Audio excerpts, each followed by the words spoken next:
किसी गांव में एक साधु रहा करता था। वह जब भी नाचता था तभी बारिश होती थी। इसलिए गांव के लोगों को जब भी बारिश की जरूरत होती तब सभी लोग साधु के पास जाते और उनसे अनुरोध करते कि वह नाचे, और जब वह नाचने लगते तो बारिश जरूर होती थी। कुछ दिनों बाद 4 लड़के शहर से गांव में घूमने आए। जब उन्हें यह बात पता चली कि किसी साधु के नाचने से बारिश होती है तो उन्हें यकीन नहीं हुआ।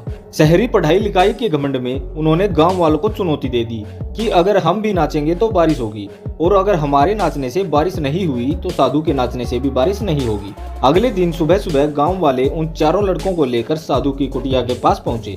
गांव वालों ने साधु को सारी बातें बताई। फिर उन लड़कों ने नाचना शुरू किया। पहले लड़के ने नाचना शुरू किया। आधा घंटा बीत गया। फिर पहला लड़का थक कर बैठ गया, पर बादल नहीं दिखे। कुछ देर बाद दूसरे लड़के ने नाचना शुरू किया और 1 घंटा बीतते बीतते वह भी थक कर बैठ गया। बाकी दोनों लड़कों ने भी ऐसा ही किया, पर बारिश नहीं हुई। अब साधु की बारी थी। उसने नाचना शुरू किया। 1 घंटा बीत गया, पर बारिश नहीं हुई। साधु फिर भी नहीं रुका, वह नाचता ही रहा। नाचते नाचते 2 घंटे बीत गए, पर बारिश नहीं हुई। 4 घंटे बीत गए, पर बारिश नहीं हुई।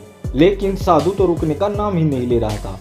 धीरे धीरे शाम ढलने लगी कि तभी बादलों की गड़गड़ाहट सुनाई दी और थोड़ी देर बाद जोरों की बारिश होने लगी।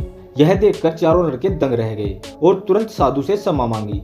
फिर चारों लड़कों ने साधु से पूछा कि बाबा भला ऐसा क्यों कि हमारे नाचने से बारिश नहीं हुई और आपके नाचने से बारिश हो गई। साधु ने उत्तर दिया, जब मैं नाचता हूँ तो 2 बातों का ध्यान रखता हूँ।